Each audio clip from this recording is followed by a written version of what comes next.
تو جب سورج کی کرن پڑتی ہے تو وہ پانی کے قطرے، وہ شبنم کے قطرے چمک اٹھتے ہیں اور ایسا لگتا ہے کہ جیسے وہ کوئی چمکدار موتی ہے۔ تو شاعر جو ہے اس نے شبنم کے قطروں کو گوہر یعنی موتی کہا، اور وجہ کیا ہے؟ وجہ جامعہ چمک ہے کہ موتی بھی چمکتے ہیں اور یہ شبنم کے قطرے سورج کی کرن کی وجہ سے چمک رہے ہیں۔ تو اس مصرے میں میر انیس نے بڑی فنکاری سے استعارے کا استعمال کیا ہے۔ اٹھنا وہ جھوم جھوم کے شاخوں کا بار بار، پھر میدان کربلا میں جو ہوائیں چل رہی تھیں ان ہواؤں کی وجہ سے وہ جو پیڑوں کی شاخیں تھیں وہ جھوم رہی تھیں، ان پر ایک مستی کی کیفیت تھی اور وہ ایک مستی کی کیفیت میں وہ بار بار جھوم رہی تھی۔ بالائے نخل یعنی درخت کے اوپر ایک جو بلبل تو گل ہزار، درخت کے اوپر بلبل اور بلبل کے لیے ہزار طرح کے پھول موجود تھے۔ یہ جو بلبل ہے یہ پھولوں سے اس کا تعلق ہے اور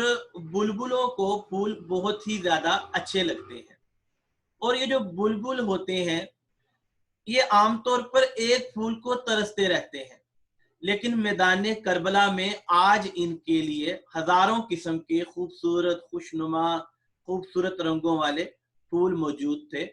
تو بلبل جو ہے وہ کبھی کسی ایک پھول کے پاس اور کبھی دوسرے پھول کے پاس، اور مختلف پھول موجود ہیں جہاں بلبلوں نے آنا جانا لگایا ہوا ہے۔ خواہاں تھے زیب گلشن زہرا جو آپ کے، اس ماحول میں امام علی مقام حضرت امام حسین وہ آب کے یعنی پانی کے خواہاں تھے، یعنی پانی کی تمنا کر رہے تھے۔ اور امام علی مقام جو تھے وہ کون تھے؟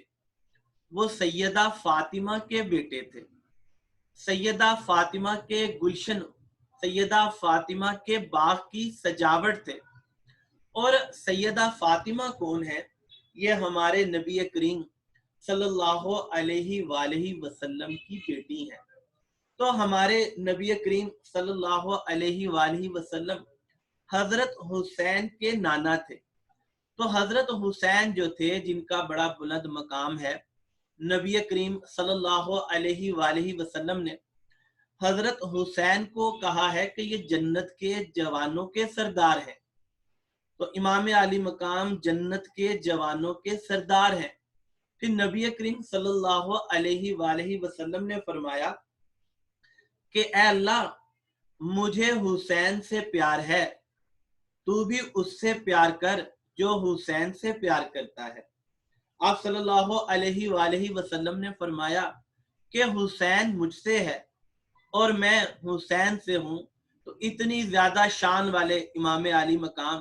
میدان کربلا میں موجود ہیں، اور نبی کریم صلی اللہ علیہ وآلہ وسلم امام علی مقام کے بارے میں یہ فرماتے تھے کہ حسن اور حسین یہ میرے جنت کے باغوں کے پھول ہیں، حسن اور حسین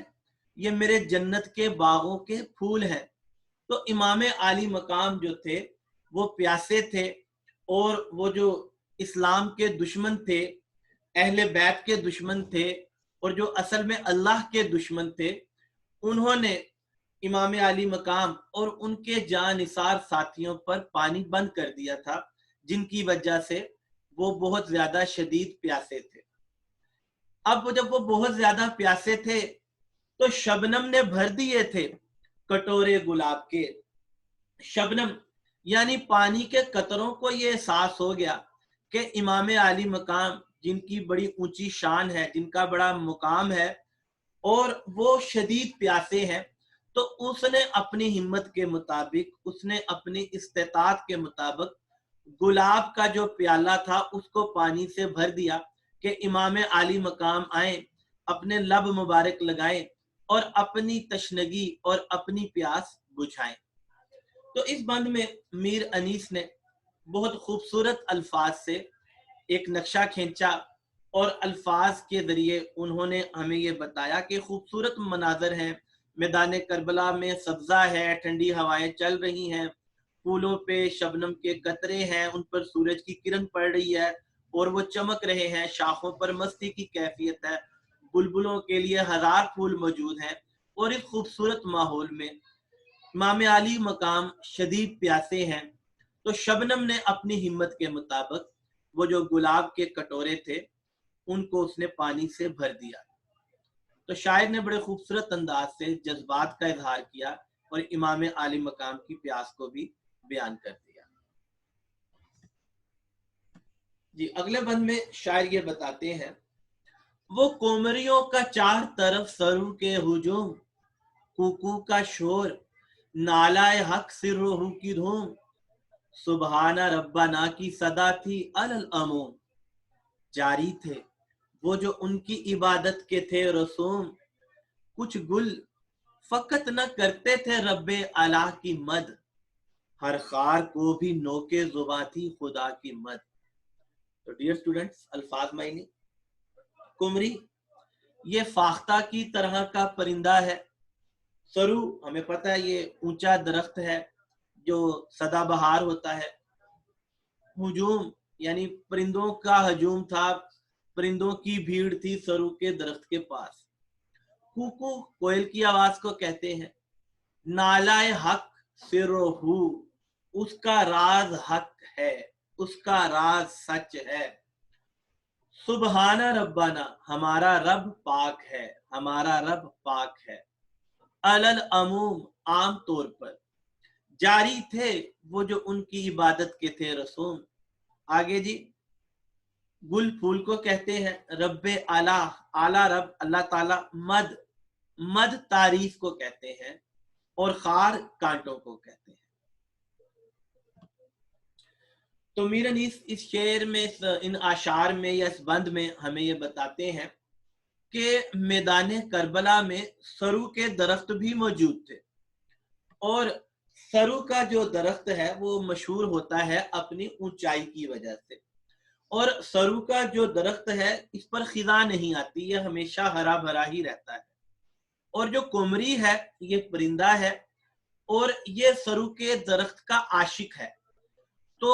بہت زیادہ کمری موجود تھے، بہت زیادہ پرندے تھے، اور وہ سرو کے درخت کے آس پاس پرواز کر رہے تھے، کبھی اس درخت پر بیٹھتے تھے، تو انہوں نے ایک ہجوم لگایا ہوا تھا سرو کے درخت کے پاس۔ کوکو کا شور،